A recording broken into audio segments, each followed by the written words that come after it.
Let me turn to Enda Kenny. We were again saying before we came on stage here, this is like a Northern European panel, and yet within it there is actually huge diversity in economic performance. I said earlier that the Eurozone is roughly in a fairly flat economic picture, but that wouldn't be the case for Ireland, where I think your growth rate is over 4% at the moment and looking to hold, maybe a 3.5% in the next few years.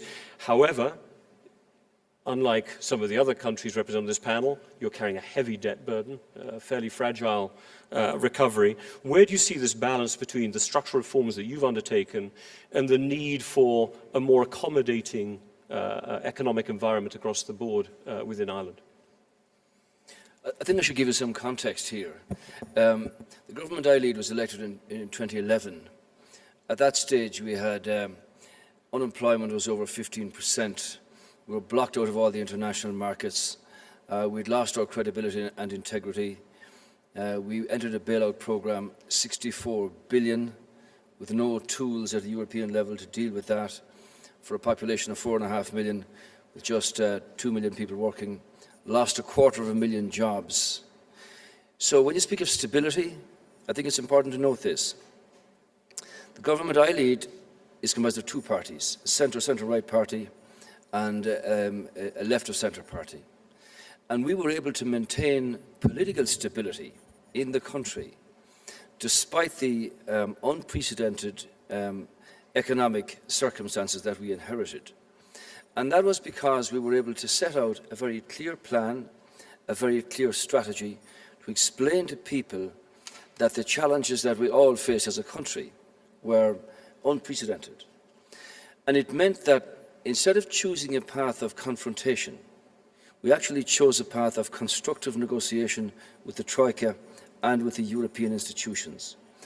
And if that's of any value in terms of stability, we're now at a point where just a fortnight ago you were able to borrow 10-year money at less than at 0.86%, and able to buy out over the next or this year and last year the IMF loans that were borrowed at much higher rates. But if there's any lesson in that, it is that European countries have got to work closer as Europeans and with the institutions, of which the ECB is one, the European Council and the European Commission. The Commission is a new Commission. It set out platforms for investment, for structural change and for stable public finances. Because we cannot continue with a Europe where there's a chasm of disconnection between the Commission, the Council and the individual governments.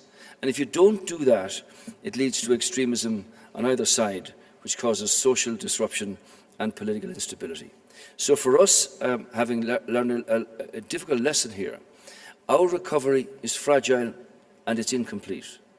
We need another 3 to 5 years of steady growth and of political stability, negotiating with our European colleagues so that the people of our country actually feel the benefit of a recovery.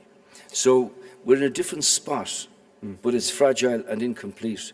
And I can see the lines up ahead where we as our country and as all other countries actually need to work much closer together with the institutions that the treaty set up to deliver prosperity, hope, opportunity and jobs for our people. And just quickly on debt, because you've got this high level of growth at the moment.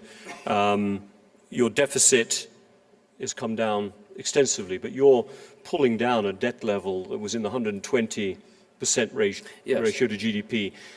Yes. Is this like the millstone around Ireland's neck, if you see what I'm saying? Is this going to be manageable over time? It's part of the difficulty, but our debt had peaked at 123%. It's now down just above European levels. It will continue to fall rapidly. We had a deficit in double digits 3.5 years ago. It will be below 3% this year. It will be eliminated by 2018. And we expect on the growth pattern that we've got now, on the plan and the strategy that we're following, to be able to create what we call full employment by 2018. That is the recovery of all of the 250,000 jobs that were lost during the economic collapse, to have that restored.